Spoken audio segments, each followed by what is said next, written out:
السلام علیکم دوستو، آج کی ویڈیو میں ہم بات کریں گے اللہ کے خلیل حضرت ابراہیم علیہ السلام کے مکمل واقعے پر۔ یہ کہانی ایمان، صبر اور قربانی کی روشن مثال ہے۔ حضرت ابراہیم علیہ السلام کا تعلق عراق کے شہر بابل سے تھا۔ آپ کے والد کا نام آزر تھا جو بت تراش تھا اور بتوں کی پوجا کیا کرتا تھا۔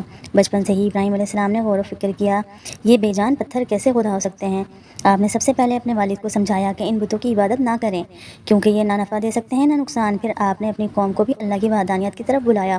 قوم نے آپ کی بات نہ مانی۔ ایک دن آپ نے موقع دیکھ کر بت خانے میں موجود سب بت توڑ دیے اور کلہاڑا سب سے بڑے بت کے گلے میں ڈال دیا۔ جب قوم نے پوچھا تو آپ نے کہا، یہ بڑا بت ہے، اسی سے پوچھ لو۔ قوم لاجواب ہو گئی لیکن ہٹ دھرمی کی وجہ سے ایمان نہ لائی۔ قوم نے فیصلہ کیا کہ ابراہیم علیہ السلام کو آگ میں ڈال دیا جائے۔ ایک بہت بڑی آگ جلائی گئی اور آپ کو منجنیق کے ذریعے اس میں پھینکا گیا، لیکن اللہ نے حکم دیا، اے آگ ابراہیم پر ٹھنڈی ہو جا۔ یوں اللہ نے انہیں زندہ سلامت بچا لیا۔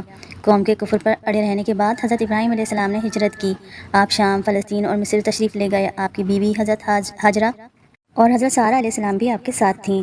حضرت اسماعیل علیہ السلام کی ولادت ہوئی۔ اللہ کے حکم سے حضرت ہاجرہ علیہ السلام اور ننھے بچے اسماعیل علیہ السلام کو مکہ کی وادی، جہاں اس وقت کوئی آباد نہ تھا، میں چھوڑ دیا۔ پانی ختم ہونے پر حضرت ہاجرہ نے صفا اور مروہ کے درمیان دوڑ لگائی۔ اللہ نے حضرت اسماعیل علیہ السلام کے قدموں سے زمزم کا چشمہ جاری کر دیا۔ حضرت ابراہیم علیہ السلام بعد میں حضرت اسماعیل علیہ السلام کے پاس آئے۔ دونوں باپ بیٹے نے مل کر کعبے کی بنیاد اٹھائی اور دعا کی، اے ہمارے رب، ہم سے یہ عمل قبول فرما۔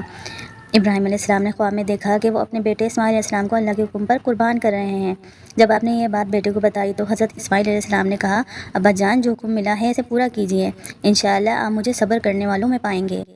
جب آپ نے بیٹے کو اللہ کی راہ میں ذبح کرنے کے لیے لٹایا تو اللہ نے حضرت اسماعیل علیہ السلام کی جگہ ایک عظیم دمبا بھیج دیا۔ یہ وہی واقعہ ہے جس کی یاد میں آج تک قربانی کی جاتی ہے۔